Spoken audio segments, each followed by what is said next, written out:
Merhaba değerli arkadaşlar, değerli dostlar.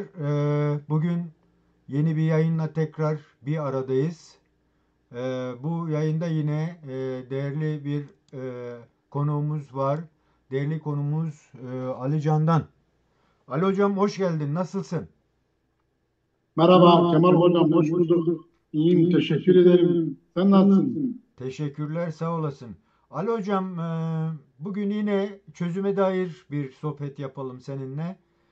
Bildiğin gibi e, 7-8 ay geçti. Ve dolayısıyla da bu süreç içerisinde farklılaşan değerler var. Ee, Bu son sürece kadarki olayları nasıl yorumluyorsun? Onu bize bir söyle, ondan sonra bugün ve ileride neler olacağına dair bir sohbet yapalım seninle hocam. Buyurun. Hocam ben sözlerime Einstein'ın bir sözüyle başlamak istiyorum. Buyurun. Zeki insan problemi çözen, bilge insan ise önleyendir. Çok güzel bir sözü var. Bu sözü çok seviyorum. Sık sık da e, kullanıyorum bu sözü. Şimdi yani her savaşın bir barışı vardır. Yani barış barışı olmayan bir savaş yok. Evet. Nihayetinde her savaş bir barışla sonuçlanır ve en kötü barış en iyi savaştan iyidir. Buna hepimizin iman etmesi gerekir. Bu bir realite, bir gerçeklik. Gerçekten de bu gerçekliği kavrayan bir insan barışın savaştan ne kadar değerli ve kutsal olduğunu da anlar. Son günlerde ve haftalarda yaşanan gelişmelere baktığımız zaman e, Türk ve Kürt barışının inşası süreci kesintisiz bir şekilde ilerliyor. Evet. Ve bu tek taraflı maalesef. Bunu da vurgulamak gerekiyor. Tek taraflı ilerliyor. Yani taraflardan birinin kendi yetenekleriyle, kendi e, birikimiyle, bilgisiyle, bilgeliğiyle geliştirilen bir süreç olarak şu anda e, kesintisiz bir şekilde ve herkesin de beklentisi olan barışa doğru hızlı ve sarkaç misali adımların atıldığını, yani deyim yerindeyse sadece Kürtler ve Türkler değil, uluslararası siyaset, bölge siyaseti de e, büyük bir irade sergilendiğini seyrediyor. Gerçekten de e, büyük bir fedakarlığın e, gösterildiğini ve büyük bir kararlılığın, barışta ısrarın, bir halkın ve bir halkın önderliğinin ne kadar büyük bir sebatla, ne kadar büyük bir güçle, iradeyle ki Devlet Bahçeli'nin dediği kelimelerle söylersek e, iki kanattan biri olmadan Uçulmuyor. süreç yürüyor yani. Kısaca yaşananları böyle değerlendirmek gerektiğine inanıyorum. Peki Ali Hocam. Şimdi senin de söylediğin gibi bir başlangıç yapıldı. İki uç, yani iki savaşanın bir araya gelip barış talebi var. Buna rağmen toplumda bazı kırılmalar mı diyelim, bazı hoşnutsuzluklar var. Dolayısıyla da bunun belki de gerekçelerinden biri e, herkesin her şeyi bilmiyor bilmiyor olması. Yani bilmemeleri tamam. Yani hepsini bilmemeleri e, tabii ki mümkün değil ama bu bilgi akışının eksikliğinin de bu sürece getirdiği sıkıntılar var mı? Bu konuda neler söyleyeceksin hocam bize? Evet, doğrudur. Yani bilgi eksikliğinin, bilgi akışının yetersizliğinin tüm bunların da var. Fakat temelde siyasette bir sakatlık var burada. Yani önce bir siyaseti doğru tarif etmemiz gerekir ve doğru anlamak gerekir. Hem Türkler için geçerli hem Kürtler için geçerli. Siyaset aslında özünde bir yaratma eylemidir. Yani siyaset yanlış bir stratejide, yanlış bir taktikte, yanlış bir mevzude ve merkezde çakılıp kalma sanatı değildir. Hı hı. Yani bu herkes için geçerlidir. Bunu sadece bu Kürtlere yönelik değil. Mesela işte Kürt Özgürlük Hareketi'nin son 10 yılda yaşadığı e, savaşta çakılıp kalma, ısrar etme ve alternatif yaratamama. Yani siyaset üretememe, geliştirememesi ne şekilde ne kadar yanlış ise Türk devletinin sadece son 10 yılda değil, son 50 yılda takılıp kaldığı bir mevzude ve siyaseti sadece savaş araçlarıyla yürütme olarak algılaması da en büyük yanlıştır.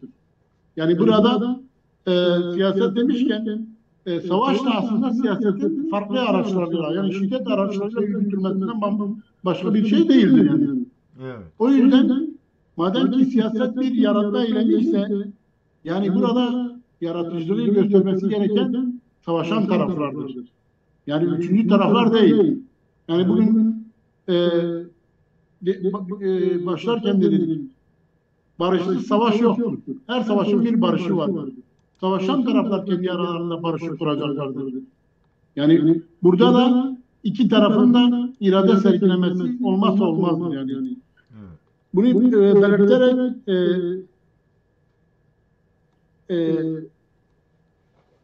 yaşamış olduğumuz son birkaç aylık çözüm sürecinde gördüğümüz şudur ve bütün dünyanın da gördüğü şudur. Çoklu alternatifli yine hamle üstüne hamle sergileyerek adım atan bir taraf var. O taraf kim? O taraf Kürt tarafı yani. Kürtler bugün büyük bir öz güçle, öz güvenle gerçekten de bu adımları atıyor ki bu her hareketin yapabileceği şey değil. Burası çok önemli işte bunu anlayabilmek lazım. Bunu yaparken karşı tarafta tek bir hamle bile yok, tek bir adım yok. Ali Hocam Dikkat edelim. tam bu noktaya belki biraz yoğunlaşmak gerekiyor. Çünkü dediğiniz gibi tek taraflı miş gibi görünüyor. Ancak arka planında sanki aslında o program yapılmış, o daha önceden belirlenmiş değerlerin gün ışığına çıkışı işte sadece görebildiğimiz kadarıyla Sayın Öcalan'ın açıklamaları, demin işte heyetin görüşmeleri sonrasında bize aktarılan bilgiler var. Ve bu süreçte dediğiniz gibi Kürt tarafı gerçekten de ciddi anlamda adımlar attı. Hatta öyle bir durum yaratıldı ki çatışma çözümlerinde baktığımız zaman dünya genelindeki benzer durumlarda e, olmayan da yapıldı. Yani en son ele alınması gereken bir değerin başlangıçta hemen öncelenerek müthiş bir güven anlayışıyla yola çıkıldığı görülüyor. Ama buna rağmen devlet tarafının e, kısıtlılığı ve topluma dair yani bir sadece söyledikleri tırnak içinde terörsüz bir Türkiye yaratma düşünceleri var. Bunu nasıl ele almamız lazım? Bunu Türk devlet siyasetinin veya olası devletteki kliklerin durumu nasıl yorumlayalım? Yani Suriye'nin tabii ki savaş, uluslararası ilişkiler. Bu bağlamda baktığımız zaman neler söyleyeceksin hocam bize? Hocam çok güzel belirttiniz. Tabii biz bunu derken elbette ki perde arkasında konuşulanlar, perde arkasında aslında süreç baştan sona planlanmış. Bundan zerre kimsenin şüphesi yok.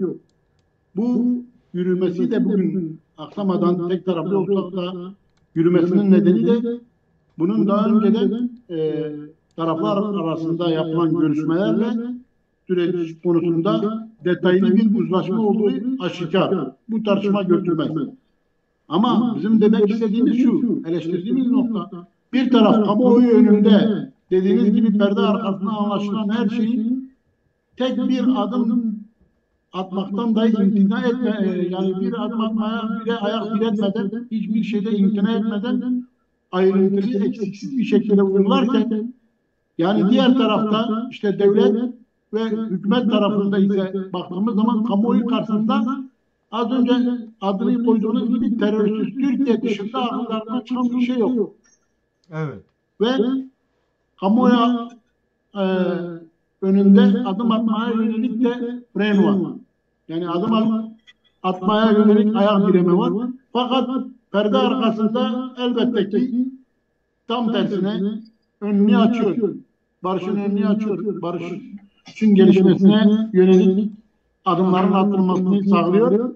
Ama dediğim gibi bunun alenileşmesi, kamuoyunun gözlerinin önünde gerçekleşmesi ise o da bilinen nedenlerdendir. Az çok bildiğimiz nedenlerdendir. Bunu gerçekleştirmiyor. Elbette ki bunun bir nedeni de devlet içerisindeki farklı kanatların olmasıdır. Yani devlet içerisinde tek bir Kürt sorununun Türkiye'deki önemli tarihsel ve çok zorlu bir sorunu, handikapı, yani kör düğümü çözmek için atılması gereken adımların atılmamasının en temel nedeni bugün devlete hakim olan gücün direnmesidir yani. Karşı çıkmasıdır. Bu çok açıktır. Yani devlete hakim olan güç, kanat kimse bugün sürece yönelik adım atılmasını istemiyor. Bunun birçok nedeni var. Bunun mihraklı olan yönü var. İşteki aşırı milliyetçi, faşist diyebileceğimiz ırkçı kafatasçı anlayışın hakim olması var. Yine bu anlayışın toplumu adeta deyim yerindeyse hastalıklı bir toplum haline dönüştürmesi gerçekliği var. Çünkü yani hastalıklı bir toplum haline gelmiş Türkiye toplumu. Bu adımsanamayacak bir gerçekliktir. Ve bu toplumu bu hale getiren devlet içerisindeki damar, kanal bugün o toplumun hasta bireyleri olarak sürecin önüne engel koyuyorlar yani. Bu çok açık. Bunlar ortada. Ama öte yandan ne var? Bölge değişiyor. Bölgedeki değişim, dünyadaki değişim hiç kimsenin önünde durabileceği bir kudrette değil. Evet. Çok büyük bir güçte bir değişim geliyor. Yani bu geçen 20 gün içinde yaşadığımız, 20-25 gün içinde yaşadığımız 12 günlük İran Savaşı yani tüm dünyayı zemberinden boşalttı yani sarstı. Hem siyasi olarak sarstı, hem askeri olarak sarstı, hem ekonomik olarak sarstı. Yani adeta sistem yerinden oynadı. Böylesi işte dediğim gibi gelen güçlü değişim dalgası karşısında da elbette ki kim eğer değişime ayak uydurursa, kim değişirse yeni kurulacak Orta Doğu'da en güçlü role sahip olacak, en güçlü söze sahip olacak, en güçlü konumda olacak. Bunu isteyen bir Türkiye gerçekliği de var. Özgürlük Hareketi, Kürtler bugün Orta Doğu'daki en büyük değişim dinamiği haline gelmiş durumda.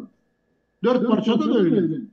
Sadece Türkiye'de veyahut da bir Rojava'da, Suriye'de ya da Irak'ta, Güney'de yahut da Rojava'da değil. Hepsi de birden, aynı anda. En güçlü değişime en güçlü uyan ve değişme yeteneği sergileyebilen, değişebilen, dönüşebilen güç bugün Kürt Özgürlük Hareketi. Ali Hocam, Yani Kürtlerin ortaklaşma bir değer ortaya çıkardıkları konusunda yani bazı şeyler var, olumlu gelişmeler var. Bu aynı zamanda bu süreçle beraber yürüyen bir şey mi? Yoksa yine uluslararası dengelerdeki işte belirttiğin gibi İran Savaşı'yla beraber yeni bir aslında yine bizim henüz bilmediğimiz planlanmış bazı şeyler mi var? Çünkü hem Rojava hem Güney Kürdistan'da iletişimler çok güçlü, heyetler gidip geliyor ve Sayın Öcalan'ınla ilişkiler kurulsun isteniyor. Dolayısıyla böyle de bakıldığı zaman bölgenin hemen hemen neredeyse aslında ülkelerin sınırlarının değişmeyeceği gibi bir şey gittikçe yaygınlık kazanıyor.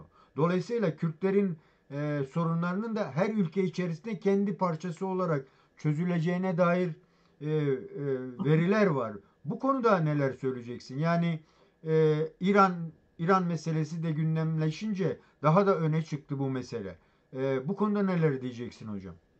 Şimdi hocam Kürtler arasında benim görebildiğim kadar Rojava'daki Kürt Ulusal Konferansı'yla birlikte çok pozitif, çok olumlu bir birlik adımı atıldı. İlk adım oldu ve çok etkili, önemli bir adım oldu.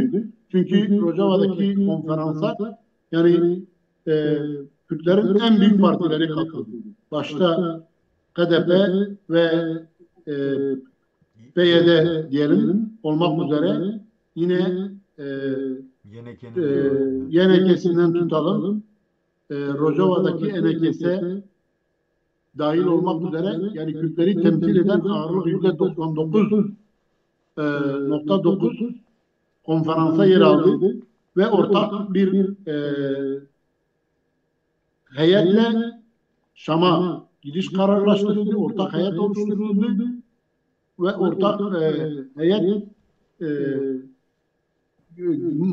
Şam'a sunulacak maddeleri belirledi, talepleri belirledi ve bu talepler de yani geniş bir özellik olarak bugün adlandırabiliriz. Yani aslında özünde federal sistemin adının konulmadan federal bir sistemin bilinen nedenlerden dolayı yani yaşanması tarzında. Bunun tabii ki bu Rojava'daki Kürt Ulusal Konferansı'nın PKK-KDP arasındaki e, yansıması da onların ilişkilerindeki yumuşama ve pozitif bir etkide bulundu. YNK ile hakeza öyle, YNK-KDP ilişkisine kadar ve PYD ile KDP, PYD ile YNK ve PYD ile NKS arasındaki gerginliklerin tamamen diyebiliriz. Bugün mesela Kürt hareketleri arasında, Kürt partileri arasında da e, pozitif, çok olumlu bir gelişme görüyorum ve Ulusal Kongre konuşuluyor. Ulusal Kongre'nin liderler arasında kurulan diyalogla ki Sayın Başkan Barzani ile General Mazlum'un görüşmesi, Mazlum Abdi'nin ve daha sonra İmralı'da Sayın Öcalan'ın Ulusal Kongre'ye Başkan Barzani'nin başkanlık etmesini istemesi, yine Başkan Barzani başta olmak üzere Mazlum Abdi ve Neçirvan Barzani'yi İmralı'da görüşmeye davet etmesi ki bu yönünü de basına yansıdığı kadarıyla Mazlum Abdi'nin olumlu yanıt verdiğini ve Başkan Barzani'nin de katılacağı yönünde basında ben haberler gördüm. Bunlar elbette ki Kürtler arası diyalog, ittifak, birlik anlamında çok pozitif gelişmeler. Ve inanıyorum ki önümüzde yaşayacağımız bir haftalık, bir iki haftalık süreçte yaşanacak gelişmelerle ki tarihi günlerden geçiyoruz, tarihi anlardan geçiyoruz. Sürecin az önce de belirttik, tek taraflı bir şekilde hamle üstüne hamle geliştirilerek sürdürülmesi, 2015'te olduğu gibi akamete uğramaması için gerçekten de Kürt tarafının büyük fedakarlıklar sergilediği ki önümüzdeki günlerde göreceğiz. Bir veya birkaç grup gerillanın silah bırakacağı ve Ali Hocam oraya gelmeden bu şey konusunu biraz daha genişletebilir miyiz? İki güzel yazı yazdın. Orada da hem Kürtlere dair hem de bu sürece yaklaşanlar bazında değinmelerin vardı. O konuda yani sadece eleştirel yaklaşımın Kürtler tarafında değil de Türklere dair de bir ön açıcı değerler ortaya çıkmıyor. Yani Kürt aydınlarından işte basın yayından vesaireden çok kısıtlı bir şeylik var. Yani henüz kırılmamış bazı kabuklar var. Böyle baktığımız zaman da yine sürecin gidişatına dair tek yönlü bu e, öncelemeler bizi nereye taşıyacak? Yani bu gerçekten yani bazı anketler yine aradan çıkıyor. Gerçi taraf olanların %70'e kadar çıktığı söyleniyor ama senin o yazılarından da hareketle de bu konuda bize neler söyleyeceksin? Yani toplum nasıl karşılıyor? Aydınlar nasıl karşılıyor? Kürtlerin bakış açısı, Türklerin bakış açısı bu konuda bize neler söyleyeceksin hocam? Şimdi az önce de belirttiğimiz gibi sürecin tek taraflı yürütülmesi gerçekten de sürecin kendisini de deyim yerindeyse enfekte ediyor. Yani hastalıklara açık hale getiriyor. Yani benzetme yapacak olursak analojik olarak nasıl ki bünyede bir rahatsızlık varsa, bünye enfeksiyon kapmışsa onun bir an önce tedavi edilmesi lazım değil mi? Yani bir an önce o enfeksiyonun giderilmesine yönelik ilaçların alınması lazım. Veyahut da doğal yöntemlerle tedavi edilmesi lazım. Süreçte de hakikaten öyle. Süreç eğer hızlı bir şekilde özellikle içinde bulunmuş olduğumuz merhalede iki taraflı adımlar atılarak sonuca ulaştırılmazsa ki geçmiş deneyimlerde yaşamışız. Yani yaşadık. Bunu 93 ateşkesi, yine 2015 ateşkesi, barış görüşmeleri, tüm bunlarda dediğim gibi sürecin yeniden enfekte olmasına yönelik çabalarla sergileniyor. Başta Türkiye Cumhuriyeti Devleti ve hükümeti açıkça olmak üzere bu çevrelerden kaynaklı. Yani Kürt tarafında gerçekten de süreci enfekte edebilecek bir gelişme yok. Tamamen kongre toplandı, yetti. PYK önderliğine verildi. Savaş barış kararı, ondan sonra fesih kararı, silah bırakma kararı dahi sadece bu neye bağlandı? Karşılığında demokratik bir zeminin yaratılması. Yani artık demokratik zemin oluşturulacak ki insanlar ki buna Bahçeli de az önce dedi. O bile dayanamadı. Dedi ki ya dedi bir kuş iki kanatla uçar. İkinci kanatın takılması gerekir. Dayanamadı yani. Şimdi bu peki Kürtlere nasıl yansıyor? Kürt aydınlarına, Kürt toplumuna, Kürt siyasetine büyük kuşkular oluşturuyor. Bu gerçek görülmelidir yani. Bir an önce adım atılması lazım. Bunun sonucunu bakıyorsun, Kürt Milliyetçi Hareketi, milliyetçisi diyebileceğimiz kesim veyahut da Kürtler arasındaki milliyetçiler. Bugün mesela Kürdistan'daki milliyetçi kesim, hani bunların içerisindeki gerçek anlamda milliyetçi olanlara saygı da duyuyorum. Gerçekten de yine aynı şekilde değer de veriyorum. Fakat milliyetçi kılıfına bürünenler de var. Bu da bir realite. Yani kimin ne olduğu da bu süreçte belli değil. Sırf süreci dediğim gibi enfekte etmek için en ufak bir olumsuz gelişmeyi farklı şekilde yorumlayarak veyahut da tam tersi bir şekilde sunarak toplumu etkileyebiliyorlar. Bunun da nedeni az önce de yine belirttik. Tamamen tek taraflı bir şekilde sürecin kamuoyu yönünde yürütülüyor görünmesidir. Bundan kaynaklıdır ve gerçekten de devletin içinde adım atmamaktadır. Bu da nasıl yansıdı? Açık söyleyelim, bugün toplum içerisinde büyük bir sürece yönelik kuşku var. Ve gerçekten de değer ailelerinden tutalım, yani değerli dostlarımız, yoldaşlarımız, arkadaşlarımız ve halkımız ne diyor? Diyor ki yine bir aldatma süreci yaşanıyor. Ve bu neye yol açıyor? Milliyetçi kesimin sesine kulak kabartmaya yol açıyor. Oradaki korku yayma, kuşku geliştirme, sürece karşı işte dediğim gibi süreci zehirleme yöntemlerinin kullanılmasını ve bunun peki olumlu olarak yani sen bölgedesin, hem iş alanı da geniş. Dolayısıyla bölgede olumlu taraflar nasıl öne çıkıyor? Neler öne çıkıyor olumlu boyutuyla?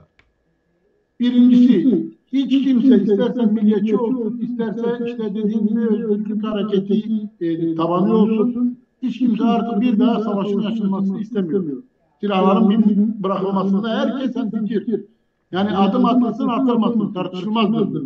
Bir realite, artık o dönem kapandı, o devir kapandı. Bir daha gerçekten de Kürt sorununun silahla, şiddetle çözümünün arandığı bir yöntem Kürt toplumunda kabul görmez.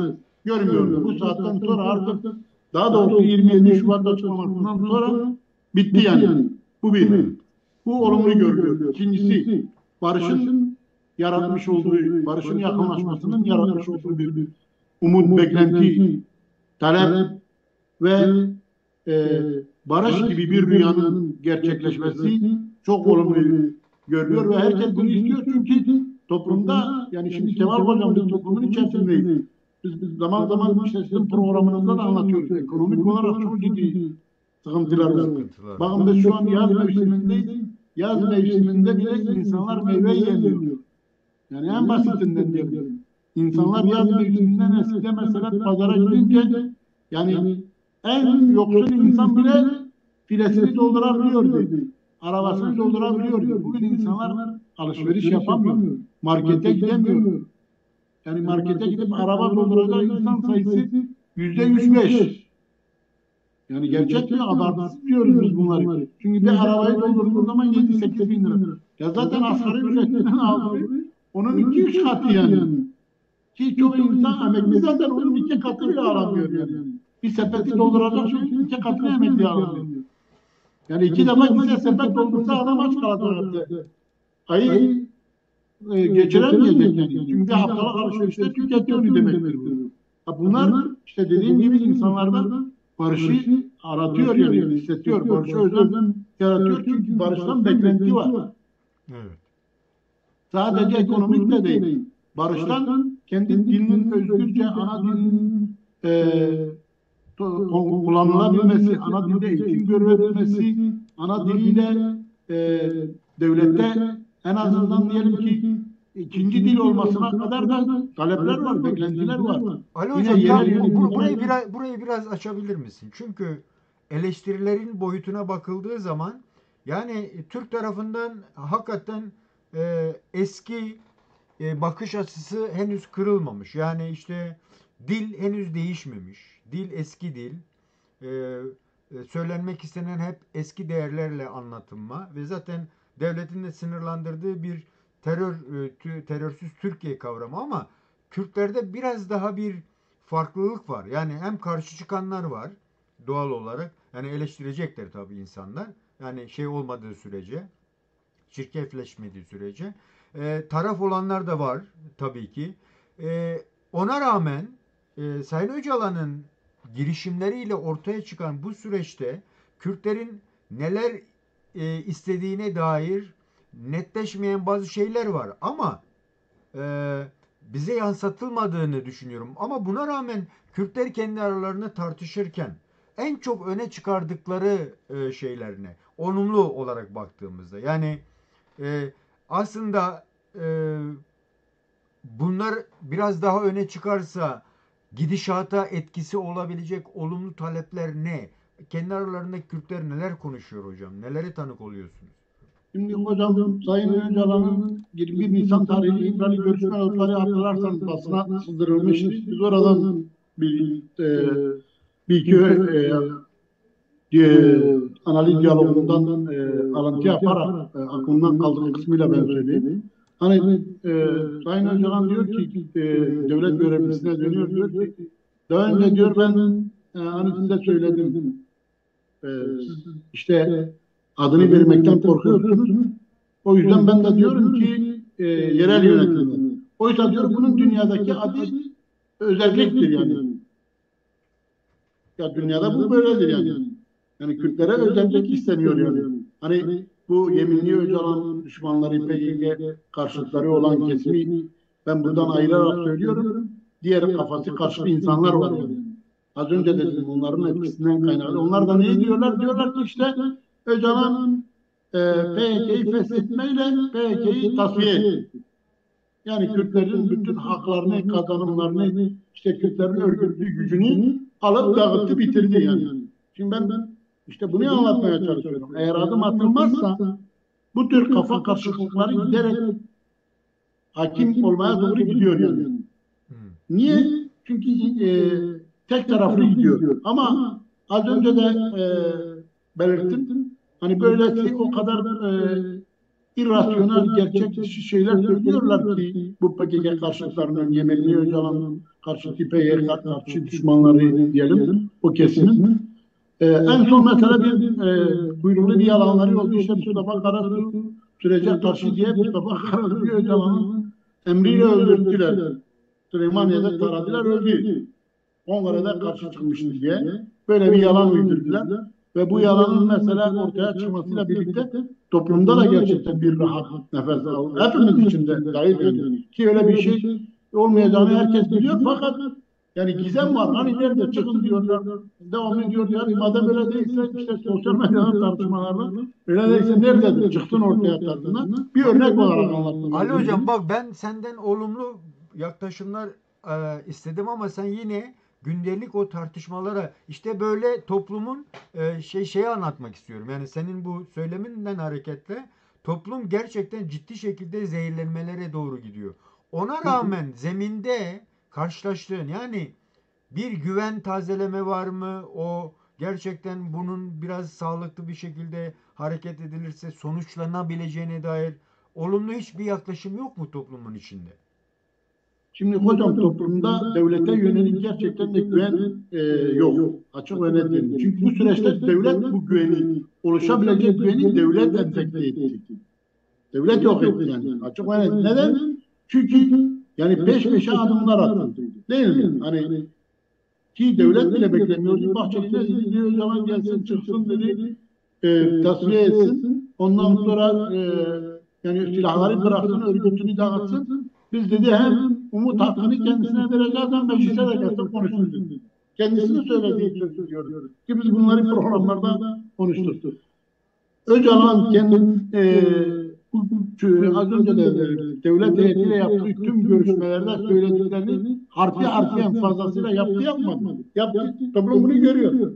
Her dediğini yaptı. PYK'de her dediğine evet dedi. İtirazsız bir şekilde. Gerçekten ki bu süreçte inanmıyorlar. İşte PYK dağılacak, şöyle olacak, böyle parçalanacak. Hareketin bir kısmı işte ayrılacak. Bütünlüğünü korudu. Bütün sağlam bir şekilde bu süreçten başarılı bir şekilde çıktı. Şimdi sıra geldi devletin adım atmasına. Hatta Bahçeli bile çıktı. Peş peşe dedi. Yani artık bundan sonra mecliste komisyon toplansın. 3 kişilik komisyon oluştursun. Bunu söyleyeli 3 ay geçti. Şimdi Ali Hoca zaten bir komisyonun toplanacağı söyleniyor.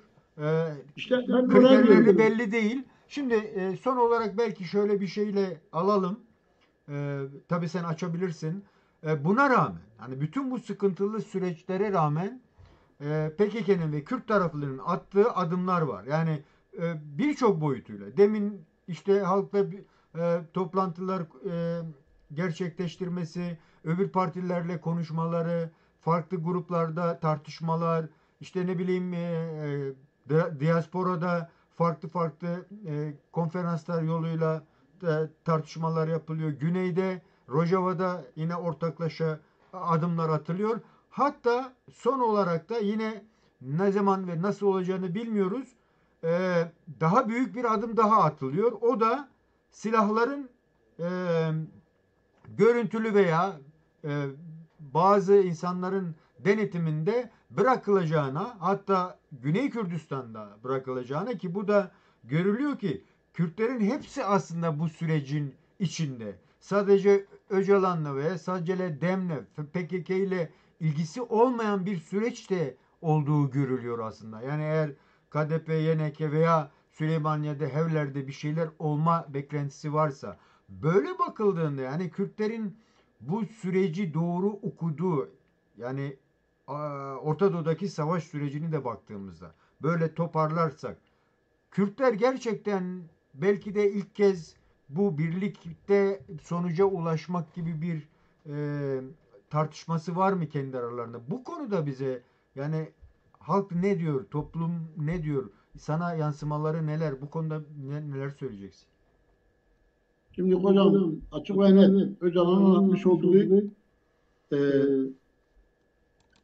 bu çözüm adımları önemli sonuçlar yarattı. Yani hem toplumda hem o bölgede hem Türkiye'de hem de Orta Doğu'da hem de dünyada.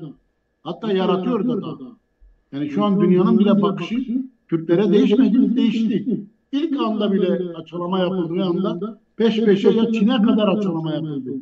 Avrupa'sı, Amerika'sı, Çin'i, ondan sonra Orta Doğu'su, herkes her taraftan hızla açıklama. Türkiye bile şaşırdı yani.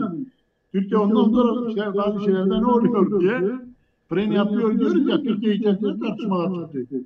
Türkiye içerisinde bu gelişmelerden kaynaklı. Çünkü dediğim gibi Öcalan'ın süreci, bölgeyi, dünyayı, Kürt toplumunun zaten yani içinden geçmiş yani kılcal damarlarına kadar tanıyor. Türk toplumu herkes öyle. Ona göre şimdi Öcalan'ı araştıranları burada ben parantez atarak bunu söylemek istiyorum.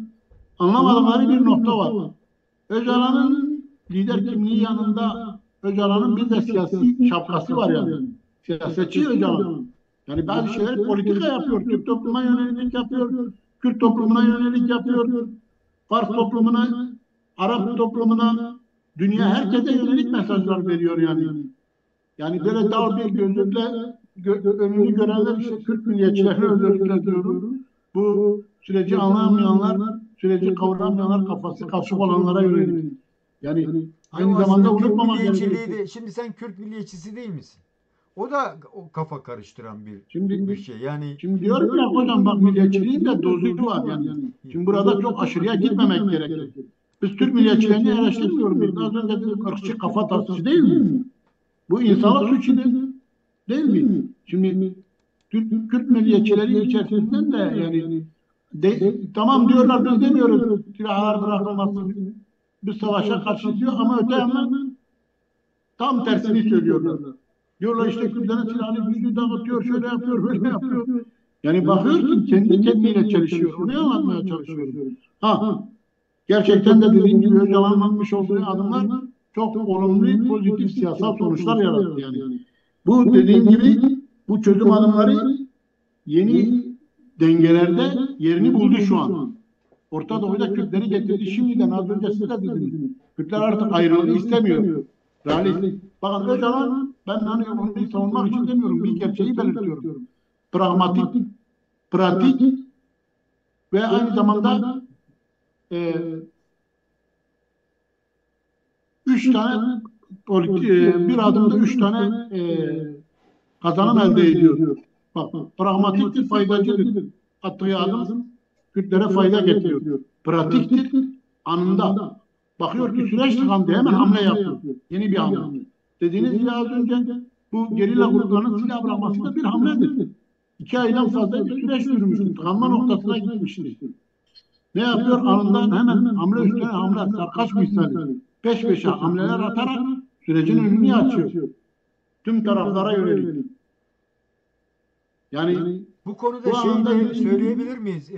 Bu silah bırakmayla beraber artık şey süreci de tartışma dışı kalmış olabilir mi? Rojava ve Doğu Kürdistan, yani İran'ın savaş beklentisi var. Bilmiyoruz henüz bitti mi bitmedi mi. şimdi Türkiye'nin Dolayısıyla bu kamuoyu hocam, kamuoyunda bile Türk siyasetçilerinden bile son 2 aydır Rojava'yı adını alan var mı? Yok. Rojava bir kere bu sürecin bir parçası değil. Ama neydi? Öcalan ne devlet heyetine dedi, bu realiteyi kabul edin dedi. Bunun üzerine biz görüşelim. 2015'te bu Rojava üzerinde bitmedi mi süreç? Yani Erdoğan haber göndermişti. Öcalan'a söyleyin Rojava'ya karışmasın, bu devletin kırmızı çizgisidir. O da dedi Rojava benim de kırmızı çizgimdir. Yine 21 Nisan'daki görüşme notlarından öğrendik. Döndü devlet yetkilisine dedi ki sizden önce burada oturan başka biri vardı. Ben işte Rojava'nın ordusunun 30 bine çıkarılacağını, 100 bine çıkaracağını söylediğim zaman adam bir sinirleniyordu. Diyadır siz sinirlenmiyordunuz. Yani şimdi Rojava elbette ki bu sürecin başlangıcının temel nedenlerinden biriydi. Onun üzerinden gelişti zaten. Şimdi ama bunu unutmayalım. Yani Öcalan'ı aslında biraz anlatsalar, politik olarak anlatsalar, siyasi olarak anlatsalar düşünceleriyle. Yani onun savaş, barış, ondan sonra e,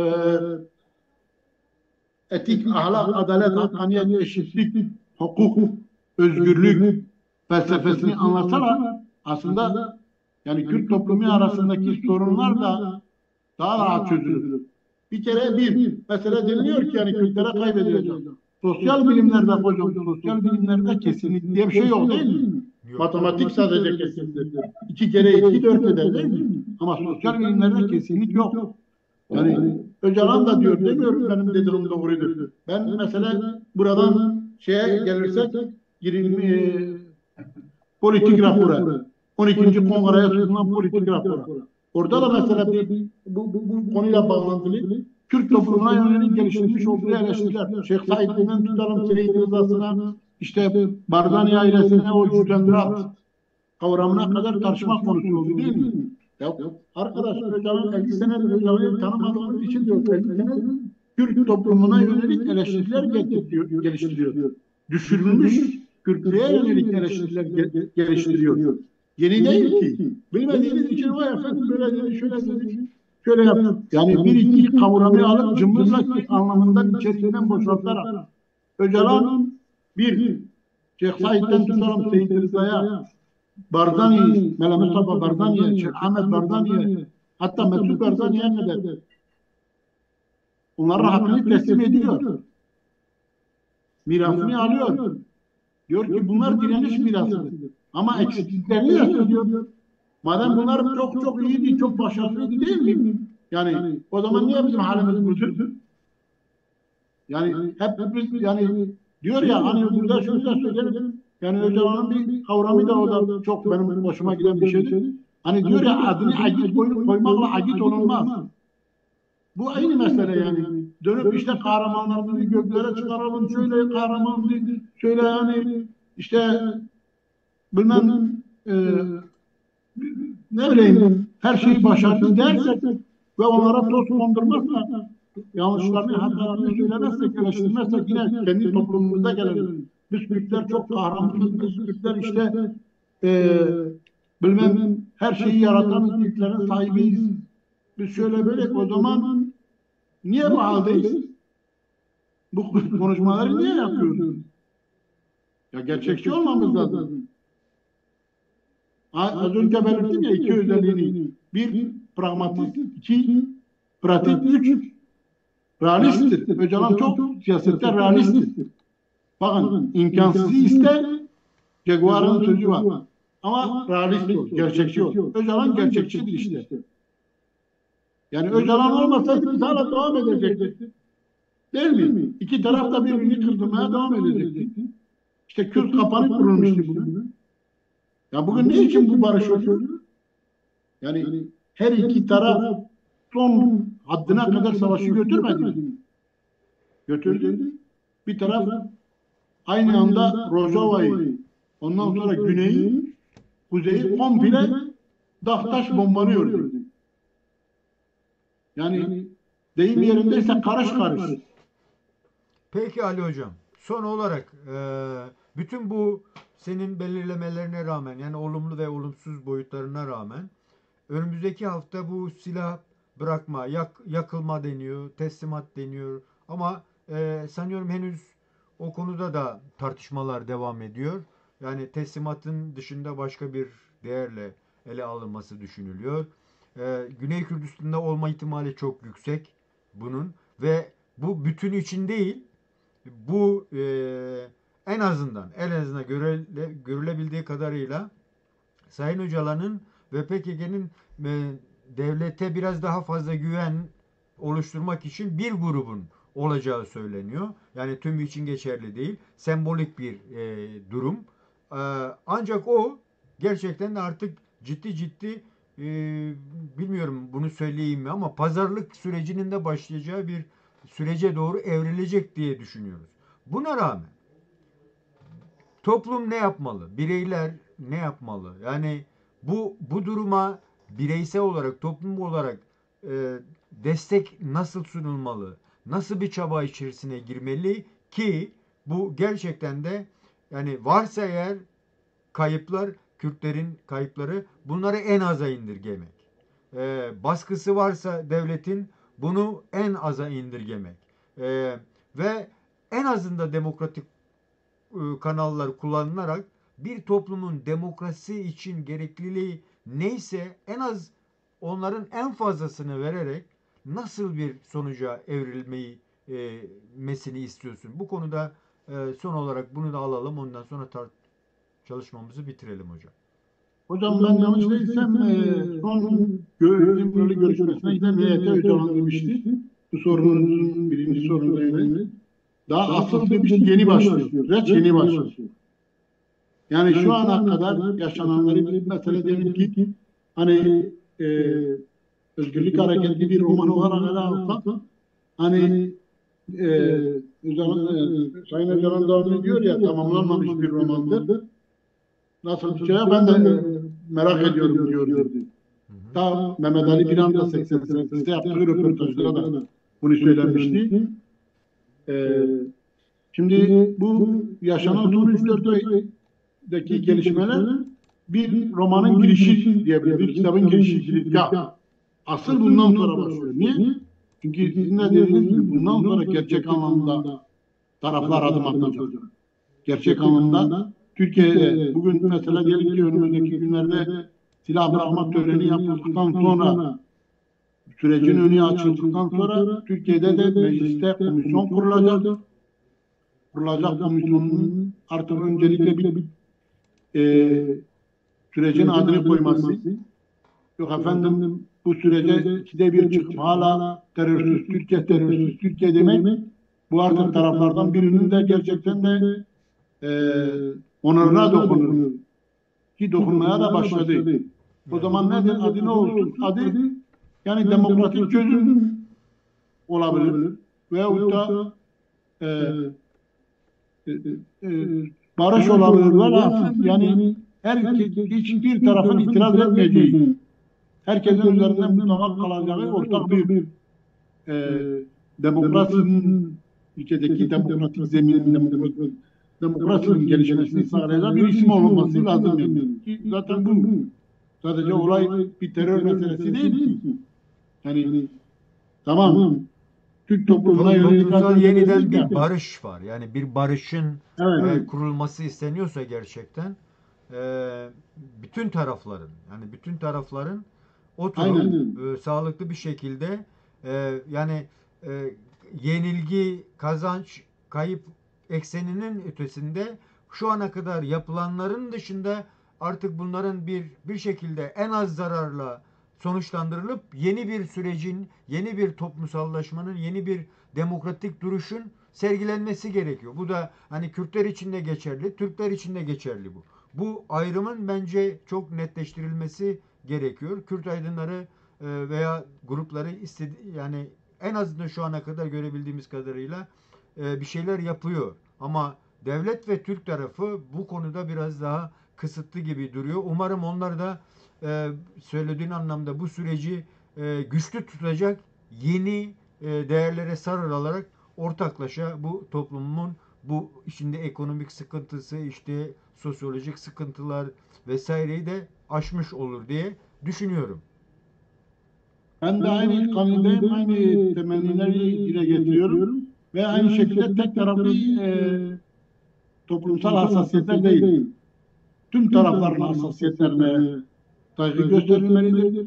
Tüm tarafların hassasiyetlerine dikkat edilen bir şekilde süreç yürütülmelidir ve yürütüleceğine de bundan sonra inanıyorum. Neden? Çünkü Kürt tarafı üzerine düşeni eksiksiz yerine getirdi. Türk tarafının da buna karşılık gerçekten de e, barış isteniyorsa ki istendiğinde zerre kuşkum yok. Yaşanmış olan İran-İsrail Savaşı da Türkiye'nin bu süreci nasıl altın değerinde bir fırsat olarak değerlendirdiğini gördük. Türk siyaseti, Türk aklını kaybetmemiş, belli bir kesim milliyetçi hezeyanlara kapılmamış olan bir kesim ki bir kesim kapılmış buna. İşte Mustafa Derviş oluyor, İYİ Parti ve Zafer Partisi gibi birkaç partiyi çıkarınca ekseriyeti Türk partilerinin aklı selim sürece yaklaştığını görüyorum. DEM Parti'nin de sürecin ilerlemesi yönünde gerçekten de son yaptığı açıklamaları da çok olumlu buluyorum. Bir an önce devletin de komisyonlar mecliste kurup sürece yönelik adımlar atacağını en azından yani hem talep ediyorum hem de böyle olmasının hem Türk hem de Kürt halkına yararlı olacağına inanıyorum. Ve sürecin az önce siz de konuşmanızda belirttiniz, dünya örneklerindekinin tam tersi. Önce mesela dünyada adımlar atılır, güvenceler verilir, sonra silahlar bırakılır, örgüt kendini fesheder. Burada ise sırf yani dediğim gibi az önce de belirttim Sayın Öcalan'ın çözümün ve barışın sağlanmasına yönelik yaptığı fedakarlıkların en önemlilerinden biri de bu oldu. Buna mukabil de devletin atacağı adımların hızlı bir şekilde atılacağına inanıyorum. Peki hocam, çok teşekkür ederim. Değerli arkadaşlar, değerli dostlar, bugün yine hakikaten çok boyutlu, yani hem iç dengeleri belirleyen, hem yeniden belki iktidarlaşmanın kararlarının verileceği bir süreç ve en önemlisi de 100 yıllık bir tartışmanın nasıl sonuçlanacağına, daha doğrusu onurlu bir barışla nasıl sonuçlanacağına dair tartışmaların olduğu bir süreçteyiz. Ve dediğim gibi hem uluslararası ilişkiler bazında etkileşim alan bir sorun, hem Kürtlerin kendi içinden dengeleri oluşturmak için oluşturulan bir yapı, hem Kürtlerle Türklerin birlikte yaşayabilmenin zeminini yaratabilmenin bir koşulu olarak tartıştığımız bir konu. Dolayısıyla gerçekten de karmaşık da bir boyutu var. Biz bugün değerli Ali Canan'la ve ne oluyor yani topluma bakmaya çalıştık. Gidişata bakmaya çalıştık. Ona neler oluyoru kendimizce ifade etmeye çalıştık. Değerli hocam, son olarak yine kapatmadan söylemek istediğim bir şey varsa söyleyin. Onu da ondan sonra çalışmayı bitirelim hocam. Yok hocam, söyleyeceklerimi söyledim. En son olarak söyleyeceğim bir şey, kendinize iyi bakmanız. Peki hocam. Değerli arkadaşlar, değerli dostlar, yeni bir yayında görüşmek üzere. Hoşça kalın diyorum. Görüşmek üzere.